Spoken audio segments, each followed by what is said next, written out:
आपण साधारणपणे पाहिलं असेल आपल्या देशामध्ये गेल्या 2-3 महिन्यात जे काही सरकारला अडचणीचे येते ते लगेच डिलीट केलं जातं. मग सोशल मीडियावरनं असेल, मीडियाला असेल, आणि मला तर सांगितलं जातं की काल जी थोडी बाचाबाची झाली आणि जे आम्ही प्रश्न विचारले आणि जे आम्ही सांगितलं की राम मंदिर लुटणारे आम्हाला काही बोलू शकत नाहीत, ते आत्ता मला सांगतायत की जे अधिकृत वेबसाईट आहे महाराष्ट्र लेजिस्लेटिव्ह असेंब्लीची त्याच्यातून काढलं गेलेलं आहे. असो, ते जरी काढलं असेल तरी मला वाटतं मुद्दा ज्यांच्यापर्यंत पोचायचा होता तो पोचलेला आहे. एकच असं वाटतं की भाजपने राम मंदिरच या देशातून डिलीट करू नये, कारण तेच त्यांना अडचणीचं झालं. एवढंच मला वाटतं सांगणं गरजेचं. काही कारण नाही, आम्ही विचारलं पण नाही, कारण हे आम्ही अपेक्षितच करतो. लोकशाही असती तर असं झालं नसतं. देशात हुकुमशाही लेबल लावण्याची हिंमत नाहीये, पण तशी चाललेली आहे. कल्याण डोंबिवलीच्या नगरसेवकाला दवाखान्यात ऍडमिट केलं होतं, त्यानंतर त्याला डिस्चार्ज मिळाला, आज कोर्टात हजर केलं जाते. कोर्ट सुद्धा म्हणते की प्रत्यक्षात हजर राहत तरच पुढची सुनावणी होईल. मला वाटतं एक आपण पाहिलं असेल, ज्या रमेश म्हात्रेंनी महिला असो की पुरुष असो दोन्ही डॉक्टर्सवर आणि नर्सेसवर हात उचलला, अतिशय घाणेरड्या शब्दांमध्ये शिवीगाळ केली, तो ऑडिओ मला वाटतं काही सोशल मीडियावर आपण पाहिलं असेल. चॅनल्स दाखवू शकतच नाहीत, कारण त्यांना सगळं ते पूर्ण टिंबटिंबच करायला लागेल.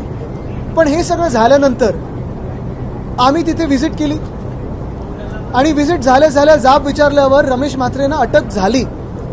पण अटक झाल्यानंतर गृह खात्याने देखील त्यांना हॉस्पिटलमध्ये ॲडमिट कसं होऊ दिलं हे मला माहिती नाही. खरं तर नीट त्या लायकीपर्यंत आणून की आता सूज आलेली आहे, आता ॲडमिट करायची, एवढं सगळं केल्यानंतरच पोलिसांनी त्यांना ॲडमिट करायला पाहिजे होतं. पण ज्या हॉस्पिटलमध्ये तुम्ही जाऊन मारामारी करता, शिवीगाळ करता, ज्या डॉक्टरांवर तुम्ही हात उचलता, त्याच केसमधून तुम्ही पळवाट काढायला जाऊन दुसऱ्या हॉस्पिटलमध्ये लपता, ही काय मर्दांगी आली तुमच्यामध्ये? आणि एवढंच जर असेल तर हात उचलायचाच नव्हता, जाऊन माफी मागायची होती. पण माझी अजूनही मागणी राहील, कारण मुख्यमंत्री महोदयांचे जे गृहमंत्री पण आहेत त्यांचे हात कोणी बांधलेत मला माहिती नाही. पण एका बाजूला आपण पाहिलं असेल जे गणपत गायकवाड ज्यांनी पोलीस स्टेशनमध्ये जाऊन गोळीबार केला होता ते भाजपचे आहेत म्हणून अजून जेलमध्ये आहेत, आणि हे मिंदे गटातले आहेत म्हणून लगेच त्यांना बाहेर काढण्यात आलं. म्हणजे गृहमंत्री जे मुख्यमंत्री म्हणजे फडणवीस साहेब आहेत त्यांचे हात कोणी बांधलेले आहेत हे जरा आपण त्यांना आज विचारलं पाहिजे, पत्रकार परिषद जेव्हा ते शेवटाला घेतात तेव्हा. पण अजूनही माझी मागणी हीच राहील की रमेश म्हात्रे यांचं नगरसेवक पद हे बाद केलं पाहिजे, बरखास्त केलं पाहिजे.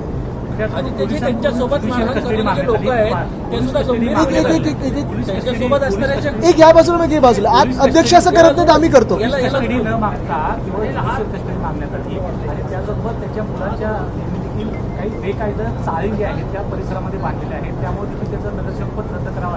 बघा, कोणाही हात उचलल्यानंतर, खास करून सरकारी अधिकाऱ्यांवर हात उचलल्यानंतर 353 तर येतोच ना, नॉन बेलेबल होतं. मग तुम्ही आज काय ना सोडताय. दुसरी गोष्ट म्हणजे सगळं तर सीसीटीव्हीमध्ये काही तर जपतंय, तुम्ही पाहिलं असेल सीसीटीव्हीमध्ये सगळं काही दिसतंय. हात उचललाय, मारामारी केली, शिवीगाळ केली, सगळं काही ऑडिओ सकट जर त्या सीसीटीव्हीमध्ये असेल तर अजून काय पुरावे पाहिजेत? आणि तुम्ही का त्यांना गृह खातं म्हणून, मी पोलिसांना दोष देत नाही कारण पोलीस हे गृहमंत्र्यांच्याच आदेशावर चालतात, पण त्यांना तुम्ही का हॉस्पिटलमध्ये ॲडमिट होऊ दिलं आणि का बरोबर जी काही 3rd डिग्री द्यायची होती ती दिली नाही? त्यांच्यासोबत असणारे जे आहेत ते सुद्धा गंभीर स्वरूपात त्यांच्यावर आरोप आहेत. खुनाचा गुन्हा आहे, मारहाणीचे गुन्हे त्यांच्यावर दाखल आहेत, त्यांच्यावर अद्याप कारवाई नाही आहे. ह्यांच्यावर कारवाई अजून झाली नाही, कारण हे तिकडचे जे स्थानिक खासदार आहेत त्यांचे जवळचे आहेत. आता जे मुख्यमंत्री बोलतात भाडेके वगैरे काय काय ते मी बोलणार नाही, पण तसेच आहेत, समजून घ्या.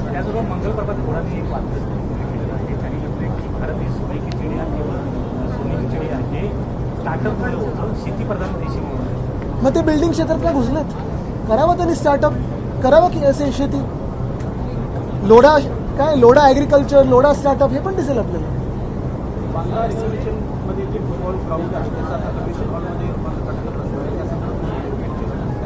आम्ही याच्यावर विरोध केलेला आहे, आंदोलनं होतात, आणि मी फक्त देशभरात नाही तर जगभरात सगळ्या फुटबॉलर्सना सांगत आहे की तुम्ही हे ग्राउंड वाचवायला पुढे आलं पाहिजे. जेव्हा मी आता तुम्ही पाहिलं असेल मुंबई फुटबॉलचा अध्यक्ष आहे, गेल्या 10 वर्षामध्ये आम्ही अंधेरी स्पोर्ट्स कॉम्प्लेक्समध्ये, जेव्हा आम्ही मुंबई महानगरपालिकेत सत्तेत होतो, तिथे एक नॅचरल टर्फ फिफा लेवलचं आम्ही चांगलं फुटबॉलचं मैदान केलं होतं.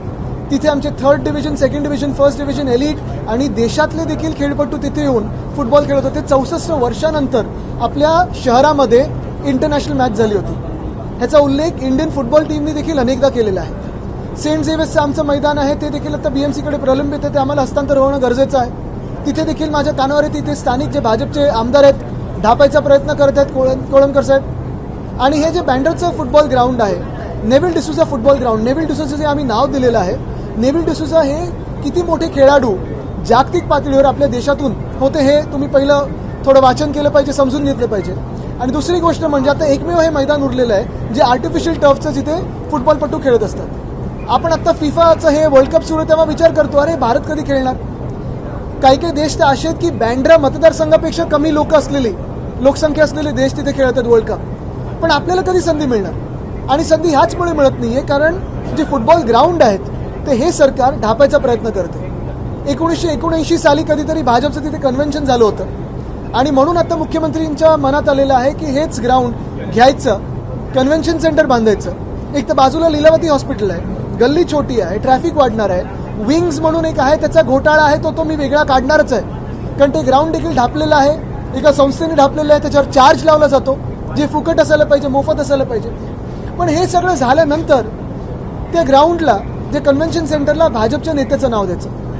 मुळात तरुण मुलामुलींना, लहान मुलामुलींना मुंबईत मोकळी मैदानं ठेवायचीच नाहीत, सगळं काही बिल्डरांच्या घशात घालायचं, असं इथून निघता आणि केंद्र सरकारकडे जाता आपल्या मुख्यमंत्री महोदयांनी ठरवलेलं आहे. मिसिंग लिंक नंतर समृद्धीवर आता बरेच खड्डे आढळून आले आहेत, त्यासोबतच अनेक प्राण्यांचा वापर होतो आहे, त्यामुळे ऍक्सिडेंटची शक्यता अधिक जास्त वाढली आहे. तुम्ही एक काम करा, ठाण्यामध्ये जो कोपरी पूल आहे 2 वर्षापूर्वी उद्घाटन झालं, तिथे किती खोल खड्डे झाले ते बघा.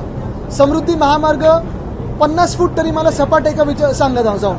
तसंच मी मिसिंग लिंक बद्दल आम्ही सांगत होतो, माझ्यासोबत त्या दिवशी होते एक, ते गेले तिथे, त्यांना पण थोडा धक्का बसलेला की 50 फूट देखील सपाट नाही आहे. मुख्य गोष्ट हीच आहे की जिथे जिथे भ्रष्टाचार झालेला आहे तिथे महाराष्ट्र म्हणून आम्ही प्रश्न विचारणार, महाराष्ट्रातली जनता प्रश्न विचारणार. हे जर मुख्यमंत्र्यांना झोंबत असेल तर कितीही झोंबलं तरी आम्ही थांबणार नाही. शेतकरी सरसकट कर्जमाफीची मुदतवाढ पुन्हा एकदा देण्यात आली आहे, त्यामुळे ते आश्वासन शेतकऱ्यांना दिलं गेलं होतं ते पुन्हा एकदा फेल ठरलंय. हे सरकार कोणाचंही नाही आहे. शेतकऱ्यांच्या आत्महत्या वाढत चालल्यात, शेतकऱ्यांचे तुम्ही हाल पाहता काय, तरी देखील सरकार मजामस्ती करते.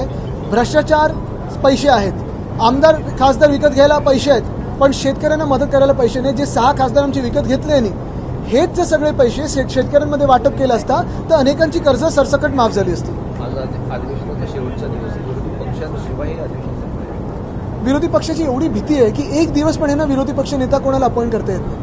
अजय जी, कल हमने देखा कि जिस तरीके से मतलब परसों पवार साहब आके बैठ के जो एकनाथ शिंदे के में बैठ के आज सुप्रिया सुले ताई ने उस पर एक बयान दिया हुआ है कि ये कोई बड़ी बात नहीं है, बहुत छोटी बात है और एकनाथ शिंदे का बड़प्पन था और उन्होंने बुलाया अपने केबिन में.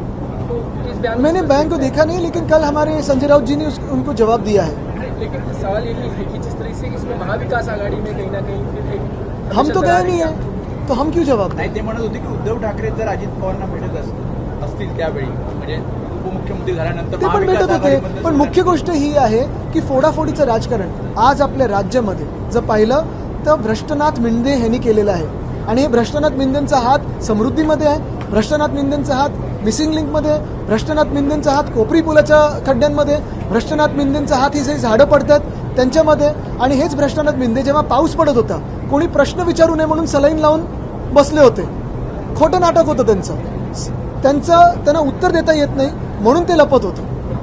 जिस तरह से रमेश म्हात्रे ने दादागिरी की, दूसरा नजारा आज भाजपा के सांसद का मिल रहा है महाड़ से. बिल्कुल. तो आपको लगता है कि दादागिरी का दौर शुरू हो रहा है और अस्पताल में वहीं भर्ती हो रहे हैं जहां के डॉक्टरों को उन्होंने पीटा. दादागिरी का दौर यानी आपने देखा होगा एक सांसद बोलते हैं हम बम फेंकेंगे, वो भी पत्रकारों को धमकी देते हैं, कहते हैं कि आपको हम खाना देते हैं, जैसे कि कोई उपकार कर रहे. कोई एक्शन हुई? रमेश म्हात्रे सरकार ही उनका बचाव करी है. डॉक्टर्स पे हाथ उठाया, जिन डॉक्टर्स ने कोविड के समय पे खुद की जान की परवाह न करते हुए हम सभी की जान बचा रहे थे, उन्हीं पे आज उन्होंने हाथ उठाया. हॉस्पिटल में उनको छुपाया गया. वैसे ही महाड़ की आज जो घटना है, क्यों करे कोई काम? यही बात है कि ये दादागिरी क्या, ये चिंदी चोर है, सिर्फ आवाज करना जानते हैं बस. महाराष्ट्र के सीएम का जो शब्द था, मराठी पाठांसंदर्भातला मुद्दा सभागृहात आज उपस्थित करण्यात आला. जवळपास 10 लाख मराठी पाठांसंदर्भात तपासणी करण्यात आली आणि मोठ्या प्रमाणावर महसूल सुद्धा वसूल करण्यात आला असं उत्तरात सांगितलं गेलं. मराठीचा मुद्दा पुन्हा एकदा समोर. मला वाटतं 2च गोष्टी आहेत ना. मराठी पाट्यांचा विषय तर आम्ही सगळे लावून धरतच आहोत, पण आपण अध्यक्ष महोदयांचं मराठी ऐकलंच असेल. दीनदयाळ मंगेशकर आले होते त्याच्यात, आणि त्यानंतर देखील आपण काल मुख्यमंत्री बघत होते, त्यांना नवीन शौक आहे हिंदीमध्ये दमदाटी करायची. कदाचित ते आता केंद्र सरकारची जी जबाबदारी, आणि मी परत म्हणतोय की त्यांचं शेवटचं अधिवेशन मुख्यमंत्री म्हणून आहे, आता केंद्र सरकारची ती तयारी करायला लागले, म्हणून काल हिंदीत बोलत होते. आदित्य जी, यही सवाल है कि जिस तरह से कल उनकी भाषा थी सीएम की, इसके पहले देखने को नहीं मिली और दादागिरी के रूप में दिखाई दे रहे थे. उनसे जवाब मांग रहे महाराष्ट्र, लेकिन उनका धमकी भरा संदेश. उनकी धमकी विपक्ष को नहीं थी, उनकी धमकी हर उस व्यक्ति से थी जो इस राज्य में हो या देश में हो, सवाल उठाने के, सवाल पूछने के, जो भ्रष्टाचार है उस पर सवाल पूछने की हिम्मत करती है, उनके खिलाफ वो धमकी थी. और वो वही कोशिश कर रहे हैं कि उनकी धमकियों के माध्यम से वो भाजपा के केंद्र सरकार को दिखाए कि वो कितने लायक है भाजपा के केंद्र सरकार के मंत्रिमंडल में बैठने की. एमआईएम का एक मामला है कि एमआईएम के जो पार्षद है बीएमसी के, उनका नगर सेवक पद रद्द कर दिया. उन्हें ओबीसी का जाली सर्टिफिकेट, उन्होंने फेक सर्टिफिकेट पेश किया था. ये मामलों किस तरीके से देखते हैं? ये सर्टिफिकेट देते कौन है? उनको क्यों नहीं आप अरेस्ट करते? दोनों चीज है ना. तो जो नकली सर्टिफिकेट लाता है उस पर भी कार्रवाई हो, जो नकली सर्टिफिकेट देता है उस पर भी कार्रवाई हो. मंगल प्रभात लोढ़ा जी, इन्होंने कहा है भारत कृषि प्रधान देश नहीं है, तो वो सिर्फ स्टार्टअप्स के कारण ही भारत की अर्थव्यवस्था जो है वो आगे बढ़ रही है. बिल्कुल, और यही लोढ़ा साहब स्टार्टअप्स में जाए, बिल्डिंग का व्यवसाय छोड़ दे और स्टार्टअप्स में जाए. कृषि प्रधान देश या जो भी इतिहास के वो पन्ने पढ़ते आए अभी तक, मुझे लगता है कि लोढ़ा जी बात एक करते हैं और उनके जो परिवार में बिजनेस है वो दूसरी बात करते रहते हैं. जैसे उन्होंने नाम बदलने की कोशिश की एक हॉस्पिटल की, कहते हैं कि भारतीय नाम दिया जाए. तो फिर मैं यही कहना चाहता हूँ लोढ़ा साहब से कि जो वर्ली सीफेस पे उनकी जो बड़ी एक स्कीम आ रही है, जो खुद का बंगला है, वही प्रोजेक्ट को वो सूबेदार रामजी अंबेडकर नगर ये नाम दे.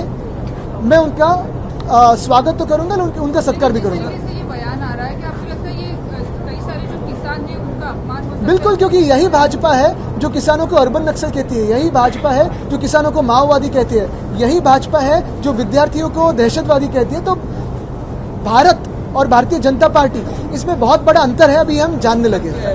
चौहान जी कह रहे हैं कि केंद्र सरकार जो है एनसीपी शरद पवार पार्टी के कुछ सांसदों पर दबाव डाल रही है. 5 से 6 हो सकता है. तुतारी के तहत ये किया जा हो रहा सकता है. है. नहीं, देखिए, ये ऑपरेशन टाइगर, ऑपरेशन तुतारी नहीं है. ये सारे ऑपरेशन देवेंद्र फडणवीस है.